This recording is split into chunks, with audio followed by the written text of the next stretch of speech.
We broke into an abandoned school on a whim, and by the time we tried to leave, the exact same unlocked door we'd walked through had somehow locked itself from the outside. Twice. If stories like this keep you up at night, hit subscribe, because neither of us has ever found a rational explanation for what chased us through that building. Right after high school graduation, my girlfriend at the time, Tanya, and I spent the summer taking road trips before we both left for college in the fall.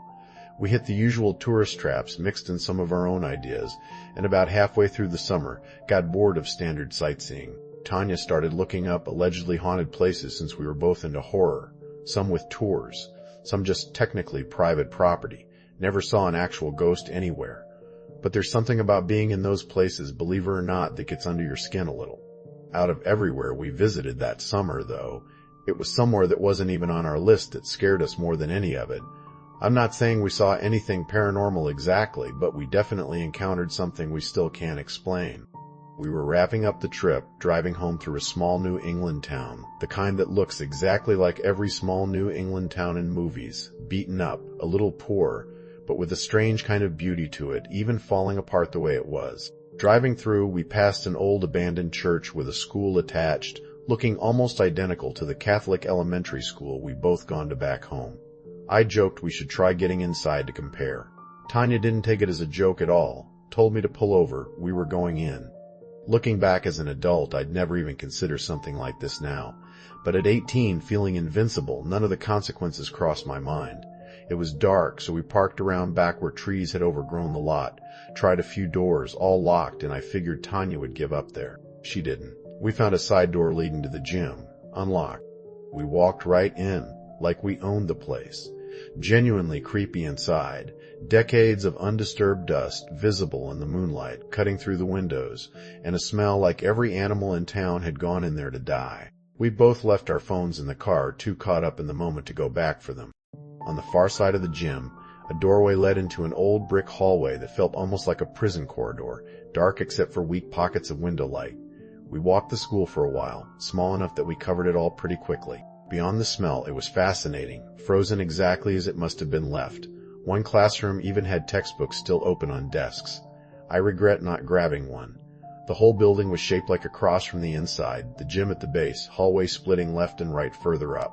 We were in a classroom at the end of the left hallway when I heard a sharp, smashing sound from somewhere down that corridor. I stepped out to check, saw nothing but darkness and a few faint shadows. Tanya asked what made the noise, and I started saying it was probably a rodent before stopping mid-sentence because I thought I saw something move at the far end of the hall. Then I got the confirmation I really didn't want. Something clearly rose up and blocked light spilling from an open classroom door at the other end. I bolted back into the room Tanya was in, shut the door as quietly as I could, told her someone was in the building. She reasoned we'd already checked the whole school. Had to be my imagination. I didn't dismiss that entirely, but whatever I'd seen rise from the shadows felt real enough that I couldn't fully accept it either. We sat there trying to compose ourselves, wondering if all these haunted location visits had just started messing with our heads. Right before we were about to leave the classroom, we heard footsteps approaching from outside, light, deliberate, walking toward us. We held our breath. Right as they seemed about to pass the door, they stopped completely. We made eye contact and both knew it was time to run for the gym. I checked the hallway first before making our move. Nobody there. We grabbed hands and sprinted, and right before the turn toward the gym, heavy footsteps started chasing us, nothing like the light ones from before, like something massive was closing in behind us. Neither of us looked back. It felt right on top of us as we burst into the gym, and when we finally turned around, absolutely nothing there. We didn't wait to figure out what that meant. We went straight for the door we'd come in through.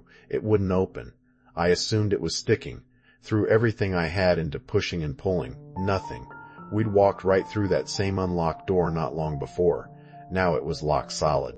Since whatever had been chasing us seemed to have stopped, we tried thinking clearly.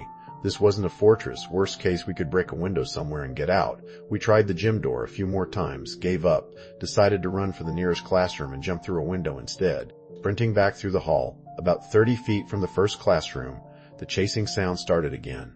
I looked, saw nothing, just heard it until it abruptly stopped. through the classroom door window, still nothing visible except a large shadow swaying against the wall across the hall. Not aggressive, just swaying.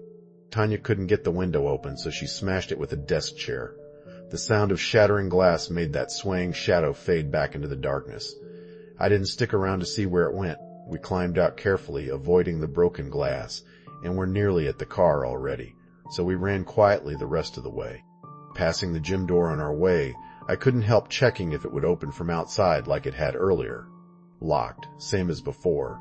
No explanation for any of it. We got in the car and left. We never reported anything. Technically, we'd been the ones breaking laws that night, and neither of us wanted trouble that close to starting college. We stopped dating once school began, but stayed close friends, still are today, and this story comes up every time we see each other. I'm sure there's some rational explanation out there somewhere. Being trapped in that school, hearing and seeing what we did still gives me real pause even now. The easy answer is someone was squatting there, but that never fully added up for either of us. People are welcome to think we're exaggerating. We know what we experienced, and I know I'll never forget being trapped inside that old school.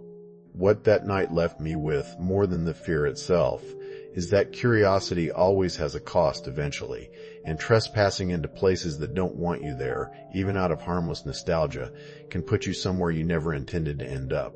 If you've ever broken into somewhere you probably shouldn't have and encountered something you still can't explain, I'd genuinely love to hear about it. Drop your story in the comments, because some of the best ones I cover started exactly this way.